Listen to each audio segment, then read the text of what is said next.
అందరికీ నమస్కారం. Welcome to Geethasri kitchen. ఈరోజు ఈ వీడియోలో నేను మీకు మరో కొత్త స్వీట్ చేసి చూపించబోతున్నానండి. ఈ స్వీట్‌ని మనం గోధుమ పిండిని వేడి నీళ్ళలో వేసి చాలా ఈజీగా ప్రిపేర్ చేసుకోవచ్చండి. దీనిని ప్రిపేర్ చేసుకోవడానికి ఎక్కువ టైం కూడా పట్టదండి. 10 నిమిషాల్లో ఈజీగా ప్రిపేర్ చేసుకోవచ్చు. స్వీట్స్‌ని బయట కొనే పని లేకుండా ఒకసారి ఇలా ట్రై చేసి చూడండి. చాలా బావుంటుందండి. చూడండి ఎంత సాఫ్ట్‌గా ఉందో.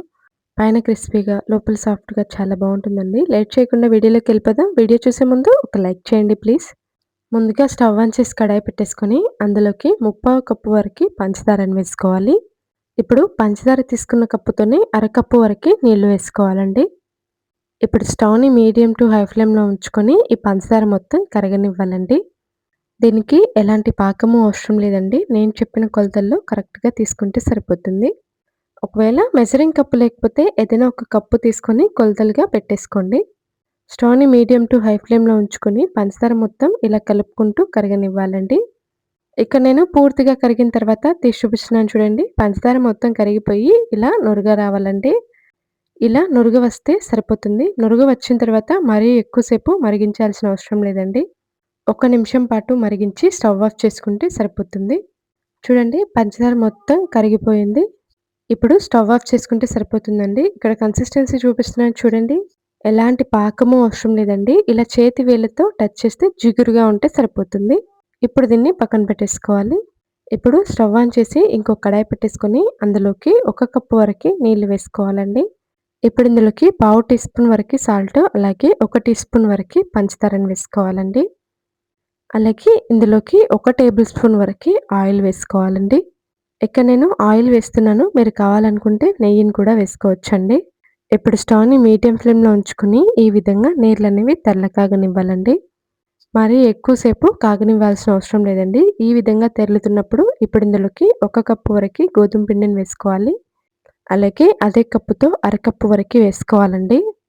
మా సైడ్ దొరికే గోధుమ పిండి ఇలాగే తెల్లగా ఉంటుందండి. మళ్ళీ మీరు మైదా పిండి అని కామెంట్ చేయొద్దు. నీళ్ళు ఈ విధంగా తెర్లుతున్నప్పుడు 1:30 కప్పు గోధుమ పిండిని వేసుకోవాలి. పిండిని వేసుకునేటప్పుడు స్టవ్‌ని లో ఫ్లేమ్‌లో ఉంచుకొని వేసుకోవాలండి.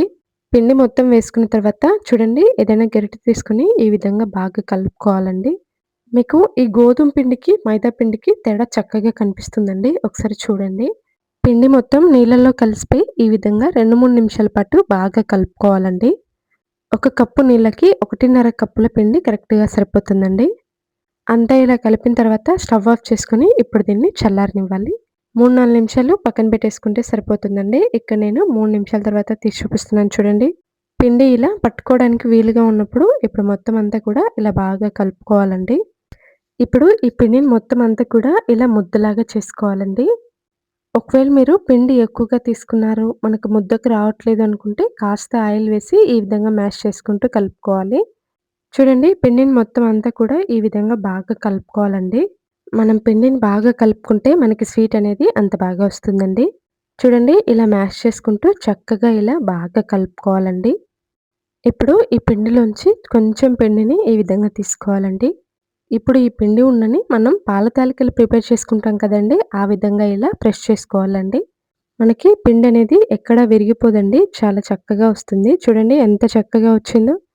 ఇప్పుడు 2 అంచుల్ని ఇక్కడ నేను చూపిస్తున్న విధంగా మధ్యలోకి తెచ్చేసుకొని ప్రెస్ చేసుకోవాలండి. ఈ స్వీట్‌ని ఈ విధంగా ప్రెస్ చేసుకున్నామంటే చాలా ఈజీగా ఫోల్డ్ అయిపోతుందండి. ఇప్పుడు మళ్ళీ 2 అంచుల్ని కూడా ఇక్కడ నేను చూపిస్తున్న విధంగా మధ్యలోకి అనేసుకుంటే సరిపోతుంది. చూడండి ఎంత చక్కగా హార్ట్ షేప్ రెడీ అయిపోయిందో. మిగతా వాటిని కూడా సేమ్ ఇదే ప్రాసెస్‌లో చేసుకోవాలండి. ఇక్కడ నేను అన్నీ చేసుకున్న తర్వాత చేసి చూపిస్తున్నాను చూడండి. అన్నిటిని ఇలా హార్ట్ షేప్‌లో ప్రిపేర్ చేసుకోవాలి. ఇక్కడ నేను డీప్ ఫ్రైకి సరిపడా ఆయిల్ పెట్టేసుకున్నానండి. ఆయిల్ హీట్ అయిన తర్వాత వీటిని వేసుకొని స్టవ్‌ని మీడియం ఫ్లేమ్‌లో ఉంచి ఫ్రై చేసుకోవాలండి. అప్పుడే మనకి ఇవి చక్కగా లోపల వరకి ఫ్రై అయిపోతాయి. 2 నిమిషాల తర్వాత తీసి చూపిస్తున్నాను చూడండి. వాటంతట అవి ఎంత చక్కగా పైకి వచ్చాయో. వీటిని వేసిన తర్వాత స్టవ్‌ని మీడియం ఫ్లేమ్‌లో ఉంచుకొని ఫ్రై చేసుకున్నామంటే మనకి చక్కగా ఫ్రై అయిపోతాయండి. లేదంటే లోపల పిండి పిండిలా అలాగే ఉండిపోతుంది. ఇక్కడ నేను చూపిస్తున్న విధంగా లైట్ బ్రౌన్ కలర్‌లోకి వచ్చిన తర్వాత తీసేసుకుంటే సరిపోతుందండి. చూడండి ఈ విధంగా ఫ్రై చేసుకుంటే సరిపోతుంది.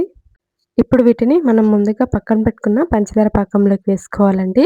పంచదార పాకం అనేది మరీ చల్లారిపోకుండా కాస్త గోరువెచ్చగా ఉండేలా చూసుకోవాలండి. మిగతా వాటిని కూడా సేమ్ ఇదే ప్రాసెస్‌లో వేసుకోవాలి. ఇక్కడ చూడండి నేను కొద్దిసేపటి తర్వాత తీసి చూపిస్తున్నాను. చూడండి ఎంత జ్యూసీగా కనిపిస్తున్నాయో. చూస్తుంటేనే నోరూరిపోతుంది కదా! ఎక్కువ సేపు ఉంచాల్సిన అవసరం లేదండి. 10, 20 నిమిషాల పాటు ఉంచుకుంటే సరిపోతుంది. అంతేనండి హాట్ సేప్‌లో స్వీట్ రెడీ అయిపోయింది.